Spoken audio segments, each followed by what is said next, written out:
Boa noite, pessoal. Como prometido, começarei a enviar os vídeos referentes às aulas do dia 27 e 28 de abril, além da aula de 4 de maio. A princípio, eu estarei em Belo Horizonte no dia 5, então, no dia 5 de maio, teremos aula normalmente dentro da sala, com nossa aula tradicional e presencial. Mas, caso aconteça alguma coisa que me possibilite chegar no dia 5 de maio, eu vou enviar uma mensagem pelo Slack, então prestem atenção no Slack, que vai ser o nosso melhor meio de comunicação. Não vou conseguir acompanhar durante o dia, porque realmente a internet aqui não é muito boa, mas à noite eu tenho um certo acesso, então eu posso responder dúvidas, posso postar exercícios, então isso normalmente eu vou fazer à noite, ok? Isso tudo foi tratado e combinado nas aulas anteriores. Já peço desculpas pelo vídeo, o vídeo está bem simples, eu não tive uma oportunidade de fazer alguma coisa melhor, mas apesar de simples, ele vai ter tudo que é relevante, tá? Eu também vou separar os vídeos mais ou menos em tempos de no máximo 15 minutos, para que eu consiga subir no YouTube e vocês consigam acompanhar ou pelo YouTube, ou fazer o download pelo YouTube do vídeo, tá? De repente eu consigo também colocar o vídeo no Slack, isso eu vou verificar aqui, tudo depende da internet, tá?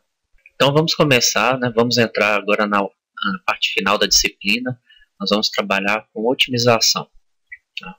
E vocês vão entender agora por que nós investimos um tempo na parte de simulação e também na parte de modelagem, pois esses dois conteúdos vão ser essenciais na parte de otimização, principalmente na hora de definirmos funções matemáticas e entendermos como que essas funções matemáticas podem influenciar os algoritmos de otimização, ok? Mas, antes de tudo, né, a pergunta é, o que é otimização? Alguém já se fez essa pergunta ou já ouviu essa expressão, otimização, ou é um termo novo? Considerando que é um termo novo, tá? Antigamente, quando não existia internet, quando nós tínhamos esse tipo de dúvida, nós recorríamos ao Aurélio. O Aurélio é um dicionário, né, um dos dicionários mais famosos da língua portuguesa, e ele fala que a otimização é o processo pelo qual se determina o valor ótimo de uma grandeza, né, que é o ato ou efeito de otimizar, né? O ato ou efeito de otimizar, na verdade, está dando a explicação da etimologia da palavra, né? Otimização é otimizar, né, o verbo otimizar mais o fixo são. Esse sufixo são vai transformar esse verbo otimizar em um substantivo. Tá? E, bom, então o que seria otimizar?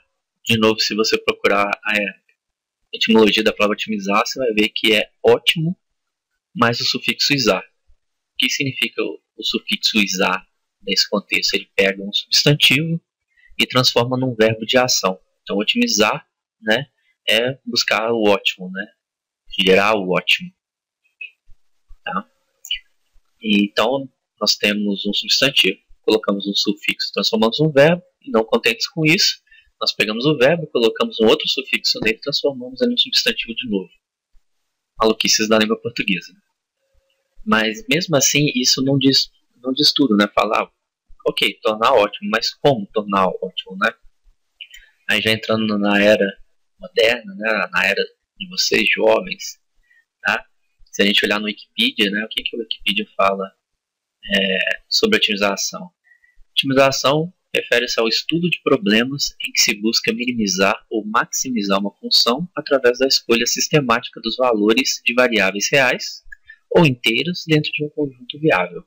Resumidamente, o que ele fala? Você vai ter uma função, dentro dessa função você determina um intervalo de interesse, né, já que é uma função infinita, e busca o mínimo ou o máximo, novamente, né, dentro desse intervalo. Ok?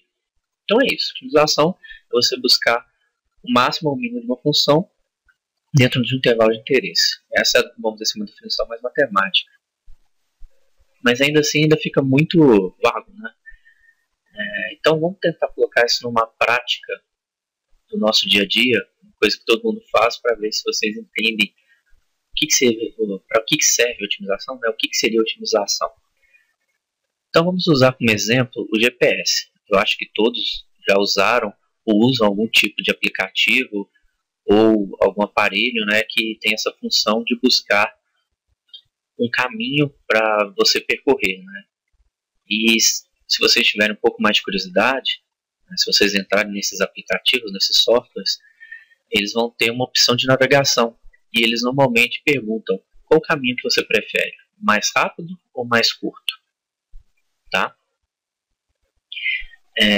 E dentro dessas opções também, muitas vezes ele coloca como você quer evitar estradas de terra, você quer evitar pedágios, quer evitar vias expressas, tá?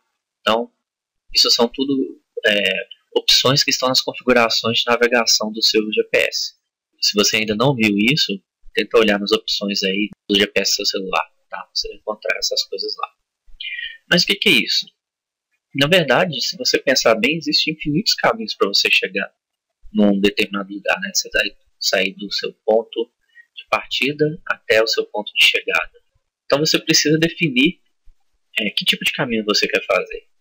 Por isso que ele te pergunta qual caminho que você prefere, mais rápido ou mais curto. O que ele está priorizando em cada um desses, né? O mais rápido ou mais curto?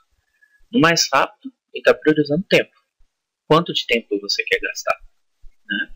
O mais curto, podemos dizer que está priorizando combustível. Né? Quanto você quer gastar? Tá?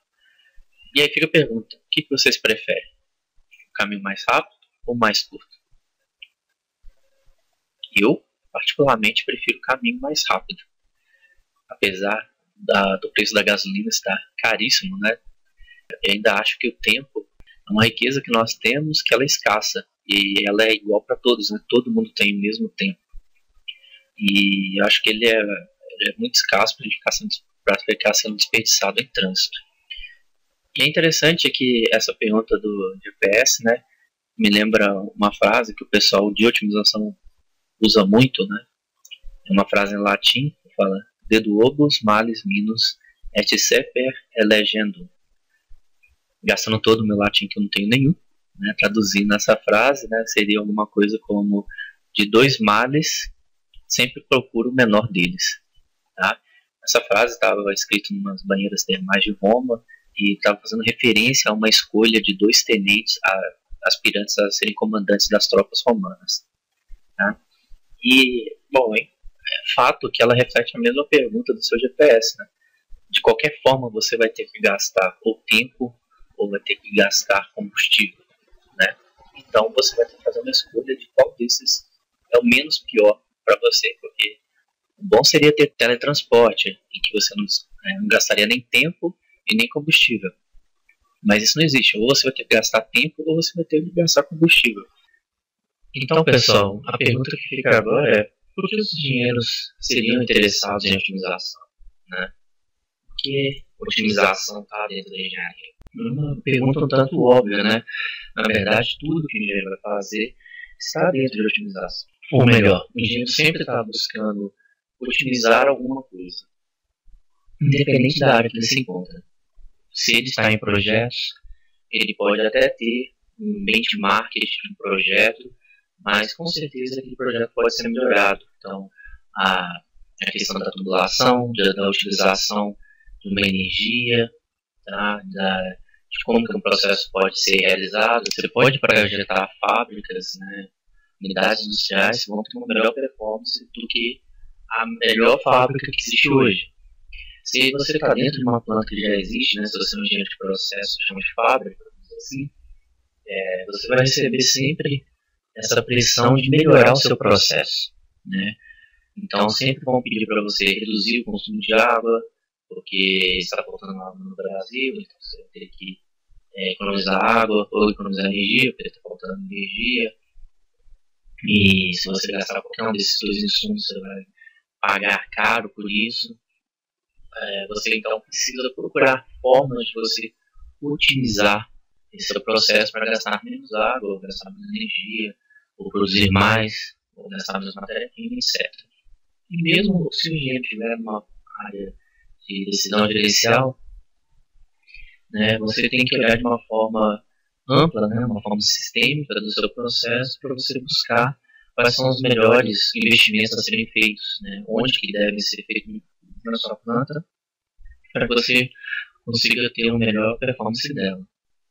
Então, na minha concepção, acho que a melhor definição para otimização seria que a otimização é uma das principais ferramentas quantitativas no mecanismo da tomada de decisão. Tá? E aqui vamos prestar bastante atenção nessas duas palavras, quantitativas e decisão. A ideia de ser quantitativa é fornecer números para que você baseie seus argumentos. Né? Melhor ainda, né? Tem aquele ditado que fala que contra números não existem argumentos. Né? Então você consegue realmente mensurar onde você vai ter maiores ganhos fazendo um determinado investimento, por exemplo. E a decisão é importante porque não adianta nada você mensurar, realizar, ver onde que você consegue melhorar a sua planta se você não toma uma atitude. Né? Então a decisão vai te trazer essa questão de gerar uma atitude. Né? Você vai tirar a sua ideia do papel e vai executá-la. Ok? E aí, para vocês entenderem como tomar decisões muito complexas em ambientes industriais, eu coloquei aqui um diagrama de decisões com diferentes níveis, tá? Então, esses níveis vão desde o processo em si, né, das unidades operacionais, até a parte das decisões gerenciais, né? Então, vamos começar aqui do nível 0, né?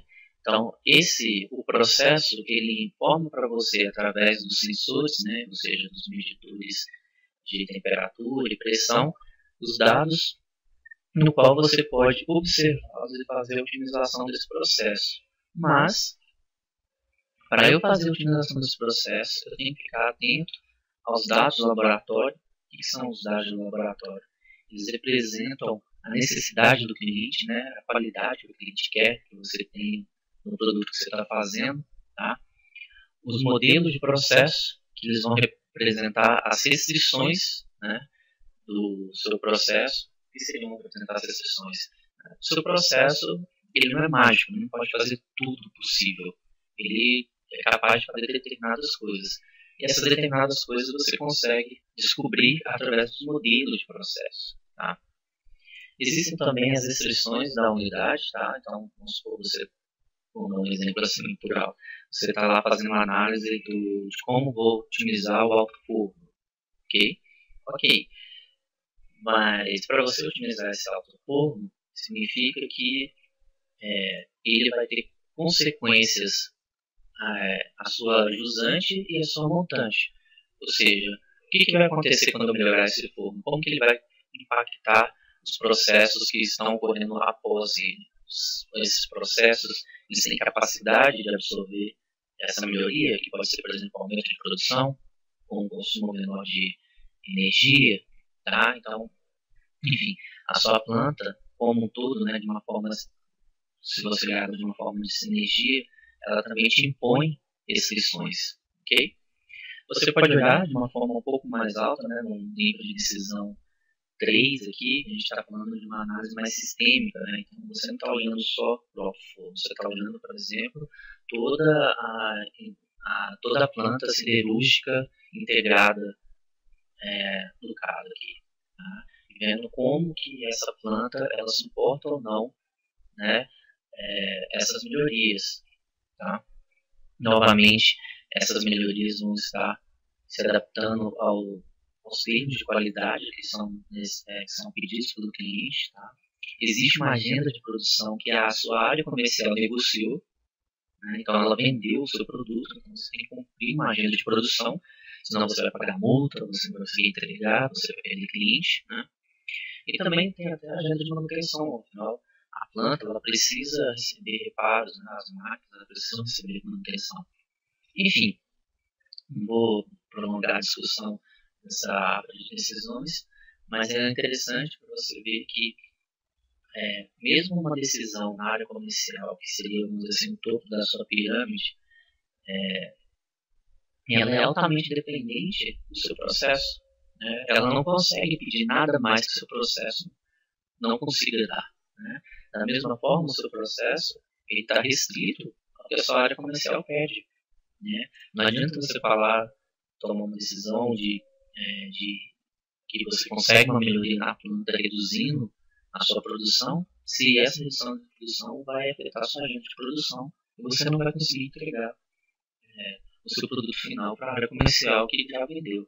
Tá? Então, realmente é uma rede bem complexa, é uma rede bem tensa, né? Tensa no sentido que se você trabalhar em uma dessas setinhas, vamos dizer assim, você vai acabar afetando todas as outras. Então, sempre são decisões complexas a ser tomadas.